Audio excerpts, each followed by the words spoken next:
인간적으로 한 가족이 되는 길은 두 가지가 있습니다. 하나는 자연적으로 그 가정에 태어나는 방법이 있고요. 또 다른 한 가지는 입양이 되는 방법이 있습니다. 입양이라는 단어는 이제 우리에게도 낯선 단어가 아닙니다. 여러 유명인들의 입양에 대한 이야기를 듣기도 하고, 또 얼마 전에는 어떤 연예인 부부가 다 큰 대학생 딸을 입양한 이야기를 듣기도 하였습니다. 입양이라는 그 사전적인 의미는 양자로 드린다는 의미이고, 양부모와 양자가 법률적으로 친부모와 친자식의 관계를 맺는 것이라고 말합니다. 그러니까 정리해서 이야기를 하자면 입양은 출생을 통해서가 아닌 방법으로 가족 관계를 맺는 것이라고 할 수 있다는 것이죠. 이 입양이라는 것은 근현대에 들어서 생겨난 것은 아닙니다. 오래전 고대 시대부터 있었던 개념인 것이죠. 특히 로마 시대에는 입양이 상당히 관행으로 성행하던 시기가 있었습니다. 자신들의 가계를, 그 가문을 이어나가기 위해서 양자를 드리는 일을 행했었는데, 가까운 친척에서부터 혈연 관계가 전혀 없는 가난한 집이나 또 다른 집에서 양자를 드리기도 했던 것이죠. 양자를 드리는 분명한 목적이 있었던 거예요. 가문을 이어나가고 상속을 잇기 위한 것이었습니다. 그래서 그러한 목적이 있기 때문에 어느 정도 그 목적에 부합하는 사람을 입양을 했던 것입니다. 심지어는 황제들 중에서도 양자가 있었다고 해요. 유명한 네로 황제도 양자 출신이고, 유스티아니우스라는 그 황제도 양자 출신이며, 또 그 외에 여러 황제들이 입양을 통해서 양자가 되었던 인물들이었던 것을 보게 됩니다. 이것은 비단 다른 나라의 역사들에서만 해당되는 것이 아니라 우리나라에도 상당히 연관이 깊죠. 조선 후기에 입양 제도가 상당히 발달을 했었습니다. 조선 후기에 여러 왕들이 입양을 통해서 왕위에 오르기도 했던 것인데요. 당시 양반 가문에서도 이 입양이 많았고, 신분이나 지역이나 계층을 초월해서 그 가계의 가문의 단절을 막기 위해서 입양을 했던 모습을 보게 됩니다. 입양이 된다는 것은 가문이 바뀌고 가족이 바뀌는 것을 의미하죠. 그러니까 어느 부모에게 입양되느냐에 따라 앞으로의 일들이 180도 바뀔 수 있게 되는 것입니다. 우리에게도 이런 일이 분명히 있었습니다. 우리가 하나님의 자녀가 된 것이 바로 이런 것이죠. 그럼 그렇게 우리가 하나님의 자녀가 되었다는 것이 어떤 것인지, 양자가 되었다라는 것이 어떤 의미인지 생각을 해보겠습니다. 오늘 본문 로마서 8장 15절에 보면 양자라는 말이 있습니다. 이 말이 헬라어로 휘어세시아라는 말인데요. 이 말은 아들의 자리에 앉히다라는 말이에요. 아들의 자리에 앉히다라는 말이죠. 가족의 일원이 된다는 의미인 것입니다. 그러니까 우리의 양자됨을 정의를 하자면, 양자됨은 우리를 하나님의 가족의 일원으로 만드시는 하나님의 행위시다라는 겁니다. 하나님의 가족으로 만드시는, 가족의 일원으로 만드시는 하나님께서 하시는 행위라는 것이죠. 구원의 서정들의 이 연관성들에 대해서 지난주에 이야기를 했었는데, 양자됨은 중생과 또 칭의와 굉장히 연관이 깊습니다. 중생을 통해서 하나님께서 우리 안에 새 생명을 주셨어요. 그리고 우리를 새로운 피조물을 삼으셨습니다. 칭의를 통해서는 하나님 앞에서 우리가 설 수 있는 그 자격을 갖추었다는 법적인 선언을 해주셨어요. 중생 그리고 칭의와 연관되어서 이 양자됨은요, 하나님께 새 생명을 얻고 하나님 앞에 설 자격을 갖춘 우리를 하나님께서 그분의 가족의 일원이 되도록 하셨다는 것이죠. 하나님의 가족 삼으셨다는 겁니다. 중생이 우리 안에 있는 생명과 연관이 있고, 칭의가 하나님의 법 앞에 우리의 신분, 우리의 위치와 관련이 되어 있다면, 이 양자됨은요, 하나님과 우리와의 관계에 연관이 있다는 것입니다. 이 모든 것들은 동시에 일어나는 일이지만 구별이 되는 내용이라고 할 수 있어요. 중생은 마음의 변화라고 할 수 있고요, 칭의는 신분의 변화라고 할 수 있습니다. 양자됨은 두 가지를 모두 포함하는 개념이에요. 그럼 먼저 신분의 변화, 이것에 대해서 한번 이야기를 해보겠습니다. 양자는 신분이 변한다는 것을 말합니다. 그것은 신분과 지역과 계층을 초월하여서 변할 수가 있어요. 구약 성경에서 우리 이러한 예를 분명하게 찾을 수가 있는데요. 양자가 되어서 왕자가 된 사람이 있죠. 누구죠? 모세입니다. 모세는 히브리인이었어요. 이스라엘의 한 가정에서 태어난 이 모세가 나일 강가에서 애굽 공주에게 발견이 됩니다. 그리고 공주의 아들이 되죠. 히브리인에서 애굽의 왕자가 된 것이죠. 신분이 완전히 변하게 되었던 겁니다. 그런데 양자가 된다는 것은 한 가지를 전제하고 있습니다. 양자는 아들이 되었다는 것, 아들의 자리에 앉게 되었다는 것을 말하는 것인데, 이 말인즉슨 원래는 아들이 아니었다는 것이죠. 모세가 원래는 애굽 공주의 아들이 아니라 히브리인 그 레위 지파의 아므람과 요게벳의 아들이었다는 것입니다. 그런 모세가 애굽 공주의 아들로 입양이 되어서 양자가 되면서 그에 걸맞는 그 신분에 맞는 특권들을 누릴 수 있게 되었다는 것이죠. 그럼 우리가 하나님의 양자가 되었다고 한다면 이전에 우리는 무엇이었을까요? 우리는 죄의 종이었습니다. 죄의 노예였죠. 죄와 사망에 사로잡혀가던 죄인이었습니다. 믿지 않는 이들은 그런 신분이라는 거예요. 예수님께서도 주님을 받아들이지 않는 유대인들에게 대하여서 이렇게 말씀하셨습니다. 너희는 너희 아비 마귀에게서 났으니 너희 아비의 욕심대로 너희도 행하고자 하느니라. 요한복음 8장 44절에서 이렇게 말씀하셨습니다. 마귀의 자식이기에 동시에 죄의 노예였던 것입니다. 예수님께서 이때 유대인들에게 말씀하시기 전에 유대인들이 뭐라고 말했냐면 자신들은 아브라함의 아들들이다, 아브라함의 자손들이다 라고 이야기를 했지만 예수님께서는 그들의 진짜 아버지는 거짓말쟁이인 마귀다라고 말씀을 하셨던 것이죠. 이전에 주님을 믿기 전 우리의 신분이 그런 신분이었다는 것을 말하고 있는 것입니다. 우리는 예수 그리스도의 대속으로 인해서 우리의 죄의 짐을 벗어버린 것을 잘 알고 있어요. 죄의 노예였던 우리를 송량, 대속하셨다라는 것을 우리는 알고 있습니다. 송량하다, 대속하다라는 말은 값을 지불하고 사는 것이라고 말한 적이 있습니다. 이전에 노예를 사고 팔던 시절에 이 노예를 값을 주고 사는 것, 혹은 노예로 사로잡힌 친척을 값을 주고 그 노예에서 건져내는 것을 송량한다, 대속한다라고 말했던 것이죠. 그런데 친척들이나 그 가족들이 노예가 되었던 것을 값을 주고 사면 그들은 원래 친척이고 원래 가족이었기 때문에 이미 가족이었던 자리로 되돌리는 것이에요. 그러니까 가족으로 회복한다는 것을 말할 수 있게 되는 것이죠. 그런데 전혀 연관이 없는, 전혀 아무런 연고가 없는 노예라면 이야기가 달라지는 겁니다. 그런 노예에게 값을 지불하는 것은요, 노예를 사는 것과 마찬가지라는 거예요. 구약의 또 다른 예를 우리 한번 살펴보겠습니다. 요셉이요, 형들에 의해서 미디안 상인들에게 팔려가서 애굽으로 갑니다. 거기서 미디안 상인들은 애굽에서 요셉을 노예로 팔아넘겨요. 거기에서 요셉을 산 사람이 누구죠? 바로의 친위 대장인 보디발이었습니다. 보디발이 요셉을 사서 요셉이 무엇이 되었습니까? 노예가 그대로 되었습니다. 노예를 지불해서, 값을 지불해서 노예를 사면 그 노예는 그대로 노예가 된다는 것이죠.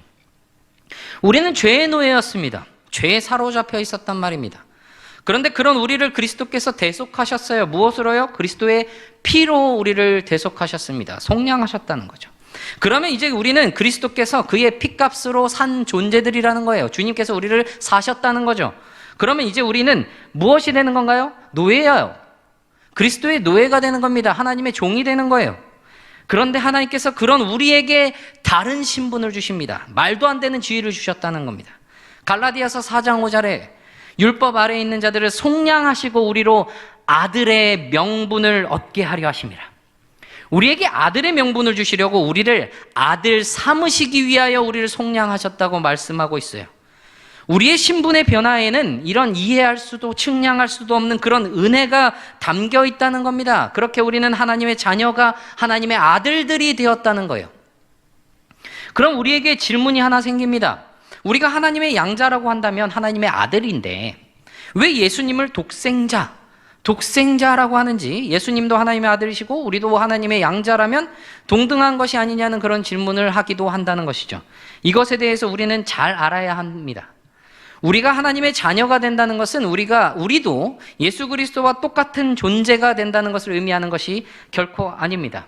예수님은요, 완전한 하나님이시며 완전한 인간이십니다. 피조물이 아니시고 창조주시라는 것이죠. 예수님은 하나님과 권능과 영광이 동등하신 하나님이시라는 거예요. 그런 피조물인 우리가 하나님의 자녀가 된다고 해서 우리가 하나님이 창조주가 될 수가 결코 없다는 겁니다. 그래서 하이델베르그 요리문답 33문에서는 이것에 대해서 이렇게 이야기를 해요. 우리들도 하나님의 자녀인데 왜 예수 그리스도만 독생자라고 부릅니까? 라는 이 33문의 질문에 대해서, 왜냐하면 오직 그리스도만 본래 하나님의 영원하신 참 아들이시기 때문입니다. 우리는 그리스도로 말미암아 은혜로 입양된 하나님의 자녀입니다. 이렇게 말하고 있습니다. 우리가 하나님의 자녀 된다는 것이 무엇인가요? 우리가 입양된 근거가 그리스도로 인함이라는 것을 우리는 알게 되는 겁니다. 에베소서 1장 5절에서도 이것을 말합니다. 그 기쁘신 뜻대로 우리를 예정하사 예수 그리스도로 말미암아 자기의 아들들이 되게 하셨으니, 예수 그리스도로 말미암았다고 말하고 있습니다. 그럼 여기에서 우리는 또 한 가지의 중요한 사실을 알게 됩니다. 바로 하나님의 아들들이 되는 것은 신자들, 믿는 자들에게만 주어진 특별한 권리라는 사실입니다. 그리스도를 믿는 자들에게만 사용되는 명칭이라는 것이죠. 요한복음 1장 12절 말씀에 영접하는 자, 곧 그 이름을 믿는 자들에게는 하나님의 자녀가 되는 권세를 주셨으니, 예수 그리스도를 믿음으로 구원받은 자들에게만 주어지는 특별한 명칭이며 특별한 신분적인 변화임을 보게 되는 겁니다. 그러면 그것을 어떻게 알 수 있느냐? 이것을 우리가 어떻게 알 수 있느냐? 그것이 바로 그 증거를 나타내는 것이 마음의 변화입니다. 우리가 하나님의 자녀가 되고 하나님을 아버지라고 부르는 것은 억지로 끌어나오는 것이 아니라는 거예요. 하나님께서는 성령의 내적인 증거를 통해서 우리가 본능적으로 하나님을 우리의 아버지라고 부를 수 있도록 하십니다. 마치 아기가 말을 시작을 하면서 엄마라고 하는 것과 같은 것이죠. 그렇게 본능적으로 이루어지게 한다는 말이에요. 오늘 로마서 8장 15절과 16절에 말하는 것이 그것입니다. 너희는 다시 무서워하는 종의 영을 받지 아니하고 양자의 영을 받았으므로 우리가 아빠 아버지라고 부르짖느니라. 성령이 친히 우리의 영과 더불어 우리가 하나님의 자녀인 것을 증언하시나니, 우리에게 아들의 명분을 얻도록 하셨고 친히 성령께서 우리 안에 내주하심으로 양자가 되었다는 사실을 증언하십니다. 우리에게 확신할 수 있도록 하신다는 것입니다. 로마 시대에 자신의 가문을 잇기 위해서 입양하는 제도가 있었다고 했죠. 입양 제도에는 입양을 할 때 법정에서 확정해 주는 과정이 필요합니다. 그러니까 법정에서 아무개가 누구의 아들이 되었다라고 판결을 내려야 그 입양이 끝나고 합법적인 아들이 된다는 것이죠. 법적인 아들이 그때서야 된다는 것입니다. 그런데 때로는 아직 양자라는 그 법적인 판결이 나기 전에 아버지 양부가 죽거나 아니면 여러 상황들이 벌어져가지고 재산 상속의 문제로 인해서 그 양자가 아들이라는 것을 친척들이 인정해주지 않으려고 하는 때가 있어요. 그럴 때 이 법정에서 입양 의식이 있을 때 증언하기로 했던 증인들 중에 한 명이라도 와서 그 사람이, 이 아무개가 양자임이 분명하다고 증언을 해주면 그 논란이 잠재워지고 권리가 보장될 수 있었던 것입니다. 이것이 로마 시대에 있던 일들이에요. 이것과 같이 우리에게는 성령께서 그 증언을 해주시고 우리의 보증이 되어주신다는 겁니다. 우리가 하나님의 아들이 되었다는 사실을 말이죠. 그러니까 두려워할 것도 걱정할 것도 없이 너무나 든든하다는 거예요. 왜냐하면 그 증거들은 그 말씀을 통해서, 그리고 우리의 생활들 속에서 체험하는 것들, 매일 느끼는 자비와 또 매 순간 우리에게 주시는 힘과 변하지 않는 그 기쁨들을 통해서 우리에게 전달이 되기 때문입니다. 이렇게 신분이 변하고 마음의 변화가 이루어진 이 양자됨을 생각을 해보면 굉장한 믿음의 비밀이고 하나님의 신비라는 것을 알게 됩니다. 우리가 단순히 믿는 사람 정도가 넘어서, 단순히 의인이라고 여겨지는 것을 넘어서 하나님의 자녀가 되었다는 사실을 말입니다. 그런데 생각을 해보면 양자가 되었다는 느낌이 별로 없는 것도 같아요. 예전을 보면요, 왕이 입양을 한다고 했죠. 왕이 나를 입양을 했다면 어떨까요? 당장 많은 것들이 바뀌었을 때 말입니다. 집도 바뀌고 옷도 바뀌고 먹는 음식들도 그리고 받는 대우들이 상당히 달라졌을 것이란 말이죠. 현대 시대에도 대통령이나 아니면 손에 꼽히는 재벌들에게 입양이 되었다면 그것도 상당한 변화가 있을 거예요. 그런데 지금 우리는 그런 것들을 느끼지 못하고 있습니다. 우리가 하나님의 자녀로 입양될 때 이런 보이는 변화가 바로 드러나지 않아서 우리는 그것이 얼마나 엄청난 것인지, 얼마나 귀하고 소중한 것인지 모를 때가 있다는 거예요. 그러나 이미 우리가 받은 것들과 또 앞으로 받은 것들이 있다는 것은 분명한 사실이고, 그것들이 무엇인지 깨닫는다면 그것이 얼마나 소중하고 귀한 것인지, 얼마나 엄청난 것인지 알게 된다는 것입니다. 오늘 본문 17절 전반절에 보면 자녀이면 또한 상속자, 곧 하나님의 상속자요라고 말하고, 또 갈라디아서 4장 7절에서도 그러므로 내가 이후로는 종이 아니요 아들이니, 아들이면 하나님으로 말미암아 유업을 받을 자니라, 이렇게 말하고 있다는 것이죠.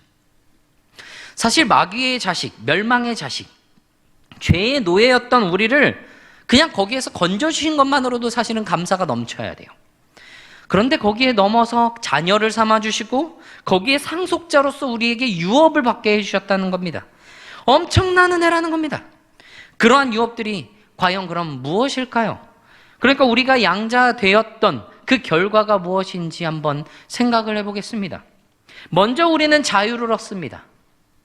종이 아니라 아들이 된 것이 분명한 것임을 보게 되는 것이죠. 자유한 사람인 것을 분명하게 알게 되는 것입니다. 15절에 보면 다시는 무서워하는 종의 영을 받지 않는다라고 말합니다. 왜냐하면 양자의 영을 받아가지고 있는 사람이기 때문이죠. 더 이상 두려움에 빠뜨리는 그런 종의 영에 휘둘리지 않는다는 거예요. 적극적으로는 우리에게 이제 자유의 영이 주어졌다는 겁니다. 두려움이 없어진 것이에요. 죄의 노예라면, 마귀의 자식이라면 우리에게는 하나님께서는 우리에게 두려운 존재가 될 수밖에 없어요. 왜냐하면 우리는 죄인이기 때문이라는 것이죠. 하나님의 심판은 너무나 크고 두려워서 공포와 두려움에 사로잡혀 있을 수밖에 없습니다. 그런 사람들에게 하나님은 어떤 존재가 되죠? 피해야 할 존재가 된다는 겁니다.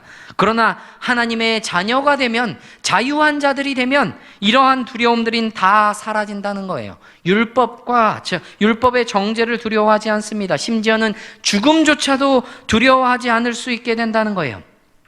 하나님의 자녀로서의 영광의 자유를 누리게 된다는 겁니다.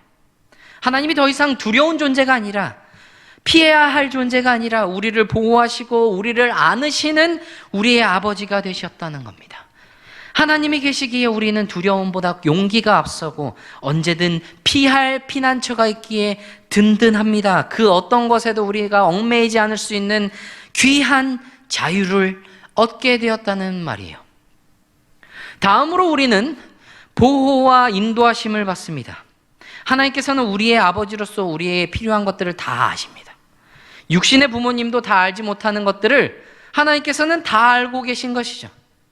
때로는 우리가 경제적인 그런 상황적으로 또 어려움을 겪을 때도 있지만, 그렇다고 하나님께서 우리를 그냥 버려두신 것이 결코 아닙니다. 그러한 상황들을 통해서, 그러한 모습들을 통해서 우리에게 이루려고 하시는 것이 분명히 있다는 것이죠. 또한 우리가 주기도문을 통해 고백하잖아요. 우리에게 일용할 양식을 주시는, 우리에게 일용할 양식을 주시는 하나님이시라는 것이죠. 거기에다가 하나님은 더 좋은 것을 주십니다. 마태복음 7장 9절에서 11절에서는 주님께서 이렇게 말씀하셨어요. 누가 아들이 떡을 달라 하는데 돌을 주고 생선을 달라고 하는데 뱀을 주겠느냐라고 말하시면서 11절에 이렇게 말씀하셨습니다. 너희가 악한 자라도 좋은 것으로 자식에게 줄 알거든 하물며 하늘에 계신 너희 아버지께서 구하는 자에게 좋은 것으로 주시지 않겠느냐, 그렇게 말씀을 하셨다는 겁니다. 누가복음 병행 본문에서는 그 좋은 것을 성령이라고 했던 것입니다. 떡을 달라고 하는데 돌을 주는 부모 없고요, 생선을 달라 하는데 뱀을 주는 부모 없습니다. 부모라면요, 돌을 달라 해도 떡을 주고 뱀을 달라 해도 생선을 줍니다. 왜냐하면 그것이 자식에게 필요한 것인, 무엇이 더 필요하시고 무엇이 더 좋은 것인지 알기 때문입니다. 하물며 하나님 아버지께서는 우리에게 가장 좋은 것이 무엇인지 다 아시는데 무엇을 주시겠냐는 말입니다. 우리에게 있어서 가장 좋은 길도 어디인지 너무나 잘 아시는 분이 바로 하나님이시라는 거예요. 육신에 속한 자들은 자기가 원하는 길을 가려고 합니다. 그 길의 끝이 어딘지도 모르고 그냥 자기가 원하는 길을 가려고 그렇게 걸어가는 것이죠. 그러나 성령에 속한 자는, 성령에 속한 사람은 성령의 인도하심을 따르게 됩니다. 그리고 그 끝은 가장 선하고 가장 좋은 길이며 생명의 길이라는 겁니다. 그것을 우리는 분명히 확신하고 따라가야 하는 거예요. 그리고 그 다음으로 우리가 받는 선물은 징계와 고난입니다. 어떻게 징계와 고난이 선물이냐고, 그렇게 복이냐고 물을 수도 있을 거예요. 그런데 히브리서 12장 6절에서는 이렇게 말합니다. 주께서는 그 사랑하시는 자를 징계하시고 그가 받아들이시는 아들마다 채찍질하심이라. 8절에서는 징계는 다 받는 것이거늘 너희에게 없으면 사생자요 친아들이 아니니라. 이어서 9절에 또 우리 육신의 아버지가 우리를 징계하여도 공경하였거든 하물며 모든 영의 아버지께 더욱 복종하며 살려 하지 않겠느냐. 우리가 하나님 아버지의 자녀라면 하나님께서는 우리의 유익을 위하여, 우리가 바른 길을 가게 하시기 위해서 우리를 징계하십니다. 가장 좋은 길로, 가장 선한 길로 가도록 하시기 위해서 우리가 잘못된 길을 가려고 할 때, 그 길로 걸어가려고 있을 때 우리를 징계하셔서 바른 길로 돌이키게 하신다는 것이죠. 히브리서 12장에서 이어지는 11절에서 무릇 징계가 당시에는 즐거워 보이지 않고 슬퍼 보이나 후에 그로 말미암아 연단받은 자들은 의와 평강의 열매를 맺느니라. 징계가 결코 즐거울 수 없고 슬퍼 보일 수밖에 없습니다. 그러나 그 일에는 분명한 열매가 있다는 겁니다. 하나님께서는 우리를 사랑하시기 때문에 우리가 잘못된 길을 갈 때 그것을 두고 보시지 못합니다. 그래서 우리가 바른 길을 갈 수 있도록 우리를 징계하셔서 하나님의 인도와 가르침을 따르게 하실 것이라는 말이죠. 그것이 아들이기 때문에 주시는 징계라는 거예요. 사랑하시기 때문에 주시는 채찍질이라는 겁니다. 그리고 그 끝에는 가장 선하고 가장 좋은 열매가 있게 되는 겁니다. 오늘 본문 17절 마지막에도 그리스도와 함께한 상속자니 우리가 그와 함께 영광을 받기 위하여 고난도 함께 받아야 할 것이니라. 고난도 우리가 받게 되지만 그것은 그리스도와 함께 영광을 받기 위한 고난이라는 겁니다. 이 땅에 서는 동안에서 우리는 그리스도께서 가신 그 길을 걷도록 하시는데 그 길은 고난일 수밖에 없다는 거예요. 고난의 길일 수 있다는 것이죠. 그러나 그 끝에는 무엇이 있습니까? 큰 영광을 얻게 된다는 것입니다. 그렇기 때문에 그 끝에 영광의 열매와 참 좋은 열매가 있기 때문에 징계와 고난이 우리에게 선물일 수가 있다는 겁니다. 그리고 마지막으로 우리가 받은 선물은 바로 상속권입니다. 상속자가 되었다는 것이죠. 하나님의 가족이 되어서 양자가 되었기 때문에, 그리고 자녀라고 선포되어서 하나님의 상속자가 되었으며 그 유업은 그 누구도 빼앗을 수도 흔들 수도 없는 확실하고 안전한 것이라는 거예요. 하늘의 상속자라는 그 사실은, 하나님의 상속자라는 그 사실은 우리에게 너무나 큰 자긍심을 줍니다. 왜냐하면 우리를 상속자로 삼으신 하나님 아버지께서는 온 세상 만물의 주인이시며 그 만물을 모두 다스리시는 왕 중에 왕이시기 때문입니다. 그러한 유업으로 나를 하나님의 가족으로 삼으시고 또한 우리 모두를 한 가족 삼으셨습니다. 우리 믿음의 공동체들을 한 가족 삼으셨다는 거예요. 이 믿음의 공동체들 안에서 친밀한 교제를 누릴 수 있다는 것, 하나님께서 베푸신 귀한 은혜입니다. 세상에서는 상속권 때문에 그 재산들과 많은 유업들 때문에 싸우지만 우리는 그런 것들 때문에 싸울 이유가 전혀 없습니다. 모두에게 주신 상속권이며 모두가 하나님의 상속자이기 때문이라는 겁니다. 하나님께서 우리를 구원하신 것은, 우리를 하나님께로 불러주신 것은 우리를 자녀로 입양하시기 위하셔서입니다. 단지 죄사함만이 아니라, 단지 새로운 피조물만은 되는 것이 아니라, 단지 의롭다고 선언받는 것만이 아니라, 사실은 그것들만으로도 너무나도 넘치게 감사한 것이지만 그것을 넘어서서 우리는 하나님의 자녀가 되는 것이고 하나님의 아들이 되고 하나님의 상속자며 하나님의 독생자 그리스도와 함께 한 상속자로 선포된다는 것입니다. 그리고 그것은 누구도 빼앗을 수 없는 견고한 보증이에요. 성령께서 우리에게 증거가 되시고 증인이 되시고 보증이 되어주시기 때문입니다. 가장 안전하고 확실하다는 거예요. 때로는 우리가 잘못된 길을 갈 때 우리를 바른 길로 가게 하시려고 징계를 하시기도 하시고, 이 땅에 살아가기 때문에 그리스도께서 걸어가신 그리스도와 함께 고난을 겪기도 하지만 그 모든 것의 끝에는 무엇이 있느냐? 그와 함께 영광을 받게 하기 위하여 그 영광의 길에 서게 하시기 위함입니다. 하나님의 가족의 일원을 삼으신 그 놀라운 은혜가 우리 가운데 있어요.